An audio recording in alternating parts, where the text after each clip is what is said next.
নমস্কাৰ, মই ঝৰ্ণা শৰ্মা দেৱ চৌধুৰী। আজি আপোনালোকৰ সন্মুখত পাঠ কৰিবলৈ লৈছোঁ প্ৰসিদ্ধ ঔপন্যাসিক সন্তোষ কুমাৰ কৰ্মকাৰৰ এখনি জনপ্ৰিয় উপন্যাস চিলিকন ভেলীত এখোজৰ ৭৭ নম্বৰ খণ্ড।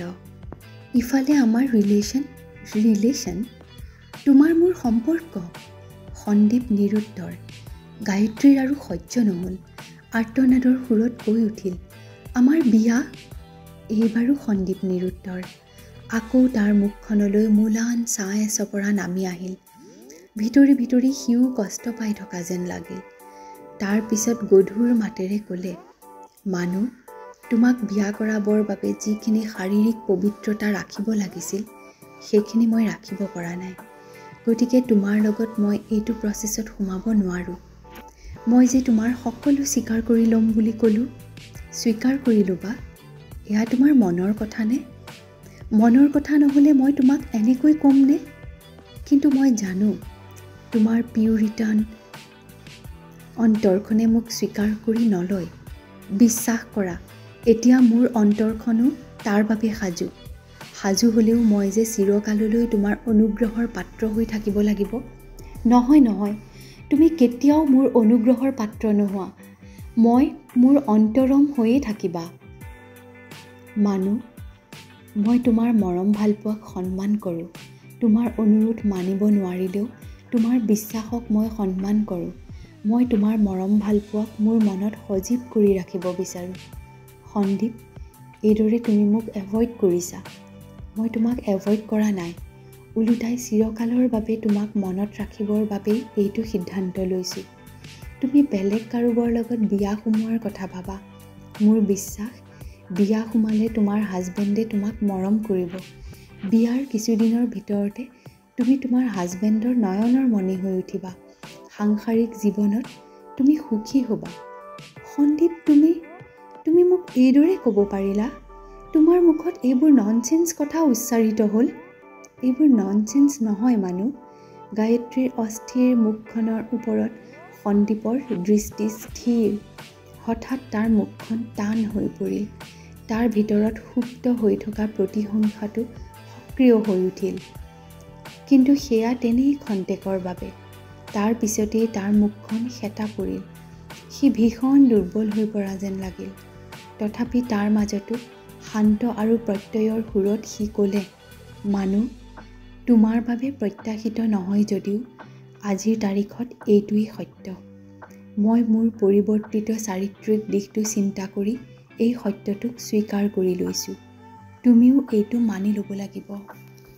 জুৱেলাৰী দোকানৰ পৰা গহনা ভৰাই দিয়া ৰঙা ভেলভেটৰ কাপোৰেৰে মেৰিওৱা চেপেটা বাকচটো সন্মুখৰ টেবুলৰ ওপৰত ৰাখিছে।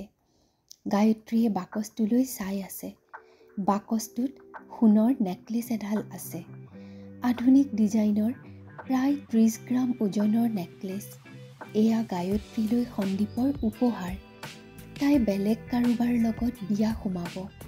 ১,২০,০০০ টকাৰে কিনি সন্দীপে আগতীয়াকৈ তাইৰ বিয়াত এই নেকলেছডাল উপহাৰ দিলে। বিয়াৰ তাৰিখৰ দেশত নাথাকিব বুলি উপহাৰটো তাইৰ হাতত তুলি দি তাইক এৰি বেংগালুৰু এৰি সন্দীপ বিশ্বৰ সিটো প্ৰান্ত আমেৰিকাৰ টৰেণ্টোলৈ গুচি গ'ল। উপহাৰটো দিয়াৰ সময়ত তাইৰ এনেকুৱা এটা অৱস্থা হৈছিল যেন বাকচটো সন্দীপৰ পিনে দলিয়াই দিব। লগতে চিঞৰি চিঞৰি ক'বলৈ মন গৈছিল, নালাগে মোক উপহাৰ। তুমি আহা, তুমি মোৰ জীৱনলৈ আহা।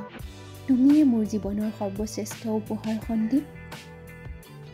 উত্তাল আৱেগত অস্থিৰ হৈ পৰিছিল। থিয় হৈ কঁপি আছিল। ইফালে সন্দীপ আছিল কল্পনাতীতভাৱে শান্ত।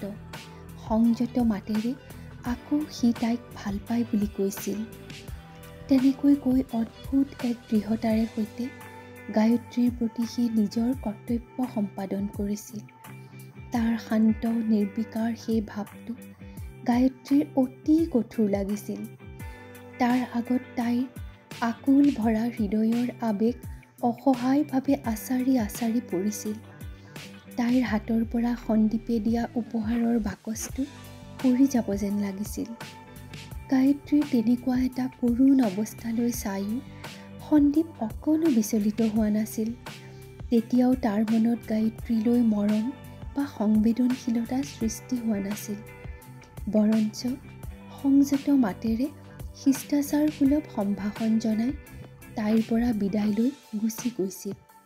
কিন্তু আচৰিত কথা এইটোৱেই যে ৰত্নহাৰ থকা সেই বাকচটো তাই পেলাই দিব নোৱাৰিলে। কেঁচা তেজে তুমুৰলি হৈ থকা কলিজাৰ অসহনীয় যন্ত্ৰণা লৈও তাই নেকলেছডাল থকা বাকচটোলৈ ফ্লেটলৈ আহিল। পিছে তাই জানো এইডাল ৰত্নহাৰ পিন্ধিব পাৰিব? নাই, নোৱাৰে, কেতিয়াও পিন্ধিব নোৱাৰে। লগত ৰাখিলেও বিষময় কাঁইতে খুচি থকা দি অনবৰতে ৰত্নহাৰডালে তাইৰ কলিজাত নিমৰ্মভাৱে খুচি থাকিব। সকলোৱে বিৰোধিতা কৰা স্বত্বেও অকল নিজৰ ওপৰত ভৰসা কৰি ইমান বছৰৰ প্ৰেমক মৰ্যাদা দিবৰ বাবে তাই যে আগবাঢ়ি গৈছিল, সেয়া মৰীচিকাৰ পিছত খেদা বুলি প্ৰমাণিত হ'ল। ডাঙৰ আঘাত। আগতে কেতিয়াও ইমান ডাঙৰ আঘাত পোৱা নাই। এয়া মৃত্যু যন্ত্ৰণাতকৈও কষ্টদায়ক। আঘাতৰ কষ্টটো আৰু বেছিকৈ অনুভূত হৈছে কাৰো আগত ব্যক্ত কৰিব নোৱাৰাৰ বাবে। সম্পৰ্কটো বেয়া হৈ পৰাৰ পিছত তাই যে সন্দীপৰ লগত এনেকুৱা কিবা এটা কৰিব, বনানীৰ বাহিৰে আন কাকো জনোৱা নাছিল। এতিয়া এইটো অৱস্থাত নিজকে লৈ তাই ক'ত থিয় হ'ব? কোনে তাইক সমবেদনা জনাব? বনানী? নাই, এতিয়া বনানীয়েও তাইক সমবেদনা নজনায়। কাৰণ মুখেৰে ক'লেও সন্দীপৰ লগত পূৰ্ণ মিলনৰ প্ৰচেষ্টা কৰাৰ কথাটোলৈ তাই সমৰ্থন জনোৱা নাছিল। গতিকে আকৌ যে বিচ্ছেদ আহিল, প্ৰিয়তম বুলি ভবাজনৰ পৰা যে আঁতৰ হ'ল, তাৰ বিৰহ দুঃসহ যদিও সহ্য কৰিব লাগিব। সহ্য কৰিব নোৱাৰিলে আত্মহত্যা কৰাৰ বাহিৰে উপায় নাথাকিব। আত্মহত্যা কৰিলে এই কষ্ট যন্ত্ৰণাৰ পৰা জানো তাই মুক্তি পাব? কিন্তু মাক দেউতাকে সেইটো সহ্য কৰিব পাৰিব জানো? তাইৰ প্ৰতি দায়িত্ব পালন কৰাৰ ক্ষেত্ৰত মাক দেউতাকে কেতিয়াও অৱহেলা কৰা নাই। তাইৰ ভৱিষ্যত জীৱনটো যাতে সুখৰ হয়, শান্তিৰ হয়, তাৰ বাবে তেওঁলোকে এতিয়াও চেষ্টা কৰিছে। আনকি বিয়া সোমোৱাৰ কথাটো তাইৰ মতামতৰ ওপৰত এৰি দিছে। গতিকে আত্মহনন কৰি মাক দেউতাকক কষ্ট দিয়াটো এক চৰম অকৃতজ্ঞৰ কাম হ'ব। মানসিকভাৱে মাক দেউতাক ভাগি পৰিব। তেওঁলোকৰ স্বাস্থ্য বেয়া হৈ পৰিব। এইটো বয়সত তেওঁলোকৰ সুখ বেজাৰ মৃত্যু যন্ত্ৰণাতকৈ অধিক ভয়াৱহ হৈ উঠিব। পিছে মন যেনেকুৱা অস্থিৰ হৈ পৰিছে, অনবৰতে অন্তৰত যেনেকুৱা তীব্ৰ বেদনা অনুভূত হৈছে, তাই নিজকে চম্ভালিব পৰা নাই। অফিচৰ কাম, ফ্লেটৰ ৰুমত নিজৰ কাম, কিতাপ পঢ়া একোৱেই কৰিব পৰা নাই। একো এটাতে নিজকে জড়িত কৰিব পৰা নাই। এইবোৰ বনানী বা অনামিকাৰ আগত ক'বলৈ ল'লেই তেওঁলোকে উপদেশ দিব। সেইবোৰো তাই সহ্য কৰিব নোৱাৰে। গতিকে তেওঁলোকৰ আগত মুখ মেলিব নোৱাৰি। গায়ত্ৰীয়ে তেতিয়া সন্দীপৰ বন্ধু ভেংকট মহাদেৱনক লগ কৰাৰ কথা ভাবিলে। কিন্তু তাক লগ ধৰিয়েই বা কি হ'ব? ভেংকটে তাইক কি সান্ত্বনা দিব?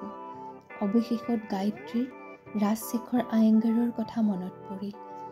তাইৰ এই সংকটত ৰাজশেখৰে সহায় কৰিব বুলি অনামিকাই কৈছিল। তেতিয়া তাই অনামিকাৰ এই পৰামৰ্শটোলৈ গুৰুত্ব দিয়া নাছিল। কিন্তু এতিয়া তাই এটা আশ্ৰয় বিচাৰিছে।